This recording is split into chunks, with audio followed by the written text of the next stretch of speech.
बोले गैर कन्हैया लाल की।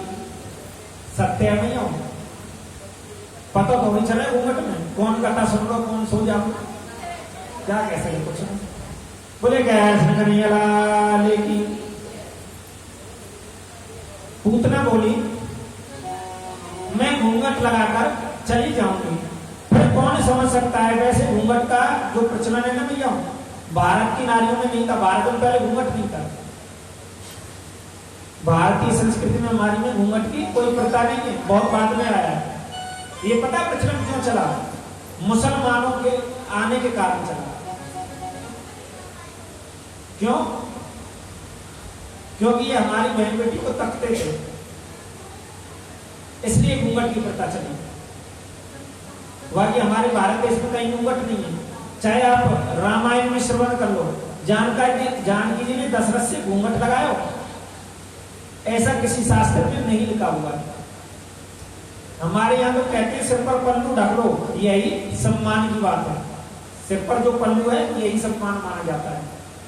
अब घूंघट तो लगाए और 1.5 हाथ नीचे, और घूंघट से ससुर जी को क्या हो रहे हैं, प्रसाद दियो जाओ। तो भैया सोचो घूंघट किस काम को। अभी थोड़ी देर पहले मैंने सुनाई ना कि घूंघट में तो अंगूठा दिखाई जा रहा हो, फिर वो घूंघट ही किस काम को।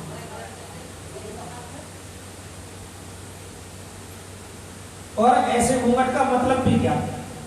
बोले गैर कन्हैया लाल की। घूंघट से जो अच्छा है वह है आंखों की शर्म। घूंघट हो ना हो लेकिन आंखों में शर्म होनी चाहिए भैया। और हमारे मैंने कहा कि हमारे कहीं भी आप देख, अच्छा किसी देवी की आपने तस्वीर वगैरह देखी होगी, कभी देखा किसी देवी को घूंघट में? लक्ष्मी माता की देखी होंगी, दुर्गा माता की देखी है आपने, सरस्वती माता की देखी होंगी, सभी शीतला माता की, जिस भी देवी की देखी होंगी, किसी के घूंघट नहीं देखा होगा आपने। तो हमारे भारत देश में घूंघट नहीं है। यहाँ तो हमारे भारत देश की जो सभ्यता है ना, ये तो ऐसी सभ्यता है या बहू को भी धर्म की बेटी माना जाता है, जो कि हमारे यहाँ पे सनातनी प्रथा है, सनातनी रिवाज है। कह रहा है पूतना ने घूंघट इसलिए लगा लिया कि वह काली जाता है। अपने दोनों सत्रों पर जहर लगाकर पूतना गोकुल में आ गई। गोकुल में आज 7वां दिन है लाला के जन्म उत्सव को। आज मेरे कन्हैया 7 दिन के हो गए। देखो कृष्ण को अवतार को अष्टमी को, और पूतना कृष्ण को मारने का भाई चतुर्दशी को आई, ठीक 7वें दिन। क्योंकि पूतना कहते हैं अविद्या को, अविद्या कहते हैं पूतना को। अविद्या का निवास 14 जगह पर होता है। कौन कौन सी 14 जगह है वो भी बताई गई। 5 ज्ञान इंद्रियां, 5 कर्म इंद्रियां, कितनी हो गई? 10 हो गई। मन बुद्धि चित्त और संस्कार, इन 14 जगहों पर अविद्या वास करती है।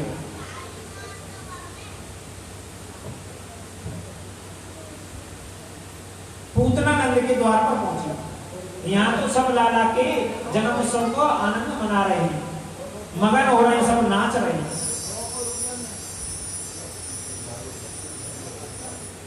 50,000 जा रहे हैं, 25,000 आ रहे हैं।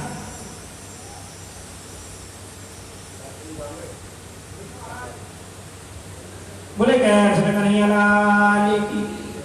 कोई अमीर उड़ा रहा है, कोई गुलाल उड़ा रहा है, कोई बस्तर उड़ा रहा है, कोई लटर उड़ा रहा है। ऐसा मां उत्सव मन रहा था। उस भीड़ में कौन किसको देखे, लेकिन पूतना को जब देखा, क्योंकि वह राक्षसी थी तो थोड़ी ज्यादा ही लंबी थी। राक्षस मनुष्य के अच्छा कुछ ज्यादा ही तगड़े होते नहीं होते। देवगुणी व्यक्ति से तमोगुणी व्यक्ति थोड़ा तगड़ा ही होता है, समझिए। और जो तमोगुणी है वही राक्षस है। सबने पूतना को देखो, बोलो भैया कौन आई है, बड़ा सुंदर श्रृंगार है, ये कौन देवी है? एक बोलो तू ना जाने, मैया यशोदा के बचपन की सहेली है वो, तो या को रास्ता दे दो।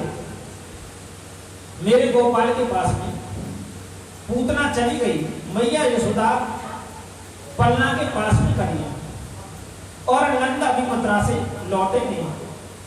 यशोदा ने देखा, देखते देखते ही बोली, आओ बहन, कहां से आई हो? पूतना बोली, अजी आए कहां से, आपके घर लाला भयो है। यह बात को सुनकर के मैं आशीर्वाद देने को आई हूं। मैया ने समझी कोई ब्राह्मणी होगी। मैया बोली, मेरा लाला थोड़ा ही है, आपके सबके आशीर्वाद से भयो है, खूब लाला को आशीर्वाद दो। या तो जी भर के आशीर्वाद करो, ये चिरंजीवी हो जाओ।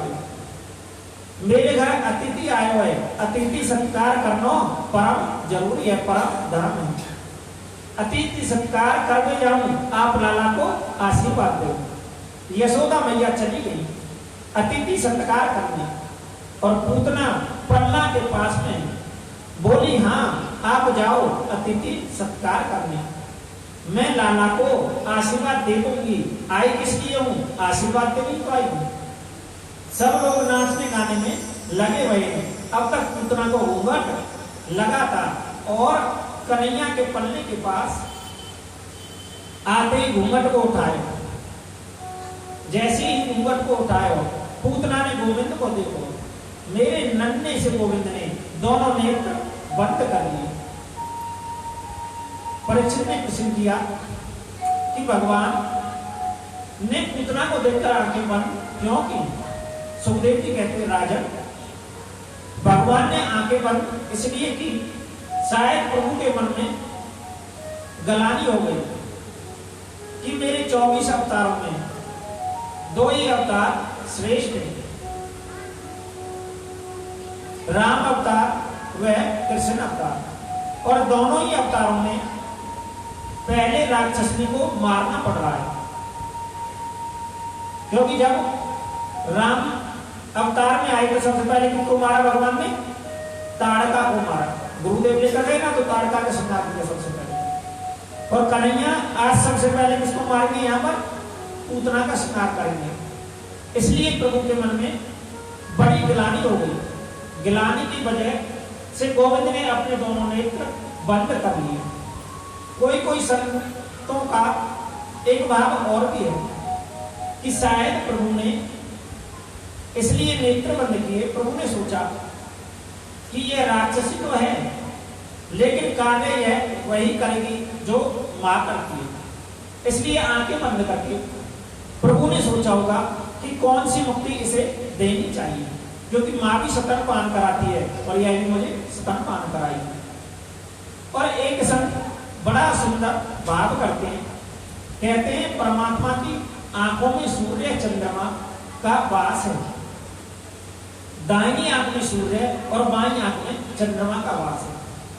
इसलिए सूर्य चंद्र दोनों ने पूतना को देखा और मन में सोचा कि राम राम, यह कैसी राक्षसनी है, मेरे गोविंद को दुनिया प्रेम करती है। लाला को सब लोग गोद में ले रहे हैं और लाड लड़ा रहे हैं, दुलार कर रहे हैं। ये राक्षसी गोविंद को मारने आई है। ऐसी उल्टा राक्षसी को हम देखना ही नहीं चाहते। शायद इसीलिए दोनों ने बंद हो गए। इसलिए सूर्य चंद्रमा दोनों ने मानो अपने आप को पलकों की आड़ में ढक लिया हो। कोई संत इसका चौथा भाव भी बताते हैं कि भगवान ने आंखें बंद करके सोचा, मैं यहाँ कृष्ण बनकर आया हूं माखन मिश्री खाने के लिए, लेकिन माखन मिश्री को अभी मेरे मुख में गयो नहीं। ये पूतना राक्षसनी, पूतना मौसी जी जहर देने को पहले ही आ गई। अब जहर वहर पीना तो मेरे बस की बात है नहीं। इसलिए प्रभु ने आंखें बंद करके शंकर जी को ध्यान किया। बोले, बाबा समुद्र में से जितना जहर निकला था आपने ही तो किया था। अब पूतना मौसी मुझे जहर देने आई है। मैं तो अभी 7 दिन का हूं, मेरे को जहर पीने का प्यास नहीं है। इसलिए शंकर बाबा आप मेरे दिल में आकर बैठ जाओ। तो आंखें बंद करके प्रभु ने शिव जी को ध्यान किया और इसके कई भाव हैं। कोई कहता है नहीं, प्रभु ने सोचा कि अब तक मेरे ब्रह्म ने हजारों बच्चों को मार दिया है, उन समस्त बच्चों को मुझे मोक्ष देना है। आंखें बंद करके प्रभु ने उन जीवात्माओं का स्मरण किया होगा। पूतना ने देखा सब बाहर नाचने गाने में लगे हैं, सो लाला को तुरंत गोद में ले लियो। कन्हैया को गोद में लेकर अचल सकल पान कराने लगी। पूतना ने कन्हैया को गोद में लिया और जहर लगा हुआ सकन गोविंद के मुख में दे दिया। मेरे कन्हैया को क्या मालूम है, बड़े प्रेम से उसका दूध अर्थात दूध पान करने लगे। छोटा बच्चा होता है ना, जब वह माँ का दूध पीता है तो एक हाथ स्तन का दूध पीता है और दूसरे स्तन को छोटे से हाथ से पकड़ लेता है। ऐसे ही गोविंद ने भी किया। सुखदेव जी महाराज कहते हैं प्रभु स्तन पान कर रहे हैं और पूतना का दूसरा स्तन पकड़ लिया है और गटक गटक दूध पी रहे हैं।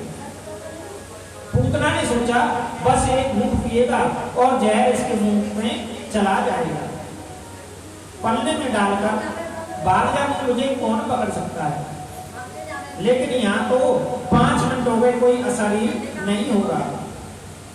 पूतना बोली ये कैसा बच्चा है, 5 मिनट से जहर को लगो दूध पी रहा है, मरता ही नहीं है। 5 मिनट हो गए, 10 मिनट हुए, 15 मिनट हुए, 20 मिनट हो गए। मेरे गोविंद ने पहले तो पूतना का स्तन पान किया, दूध पान किया और दूध पीते पीते गोविंद ने उसके प्राणों का आकर्षण किया, उसके प्राणों को निकालने लगे।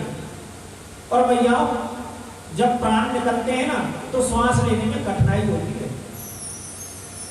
पूतना के प्राण जब निकलने लगे तो जोर जोर से चिल्लाने लगी, अरे लाला छोड़, अरे कन्हैया छोड़, जोर से चिल्लाने लगी।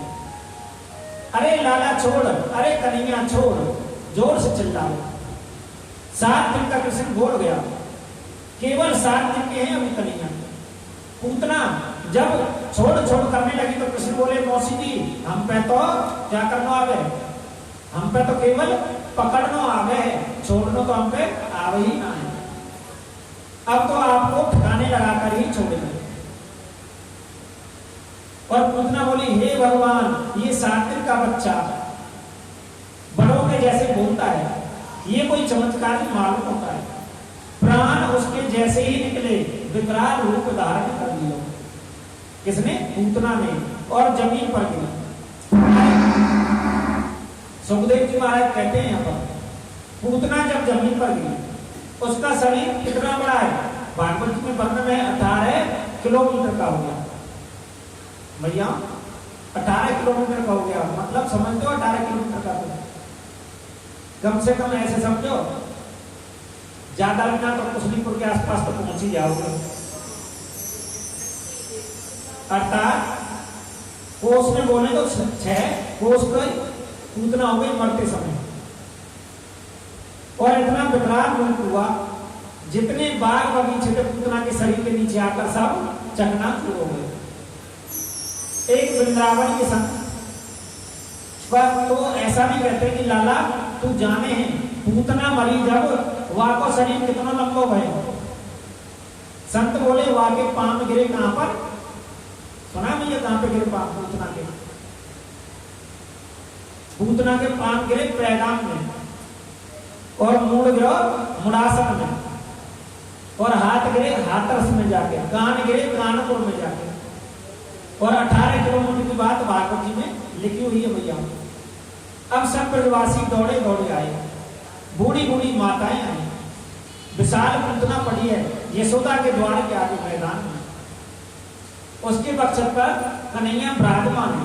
माताएं बोली यशोदा ये तूने कहा किया, या राक्षसी की गोद में लाला गाय को दे दिया। मैया दौड़कर अपने गोविंद को गोद में ले लिया और प्रेम आंसुओं से कन्हैया के सिर को भिगो दिया। गोपियां बोली तुमने ऐसे लाला सब की गोद में ना ही देना चाहिए। बोली बहना मैं काजा हूं, मैंने सोची ये कोई ब्राह्मणी दी है, अब मोह को काहे पतो कि ये राक्षसी है। सब माताएं लाला को उठाकर ले गई। माताओं का जो पुराण है ना, वात्सल्य पुराण, वो बड़ा अलग है। माताओं का जो पुराण है उसे बोलते हैं वात्सल्य पुराण। सब माताएं बोली तुमने लाला ने राक्षसी को स्पर्श कर लिया है, या तो शरीर की शुद्धि होनी चाहिए। मैया बोली कैसे करूं बताओ। माताओं ने कन्हैया को गोमूत्र से स्नान कराया। पूतना का शरीर छू लिया ना, इसलिए गाय के चरणों की धूल लाला के माथे से लगाई और कन्हैया की छाती से लगाई, लाला की पीठ से लगाई। एक माता लाला को गोद में लेकर खड़ी हो गई और माताओं ने सबसे बूढ़ी पूर्णमासी प्रभाग्रामी वह गाय मैया की पूछ से लाला को झाड़ू लगाने लगा। बोले कन्हैया की। और आदरणीय सुखदेव जी यहाँ कथा सुनाते सुनाते रो पड़े। सुखदेव जी के नेत्रों में प्रेम आंसू भरा है। चल परिप्रेक्षित जी बोले राजा कितना अद्भुत भाव है, कितना वात्सल्य है माताओं के हृदय में। मेरे लाला की इंद्रियों की रक्षा ऋषिकेश भगवान करें, प्राणों की रक्षा नारायण भगवान करें। सवेरे दीप के पति लाला के चित्त की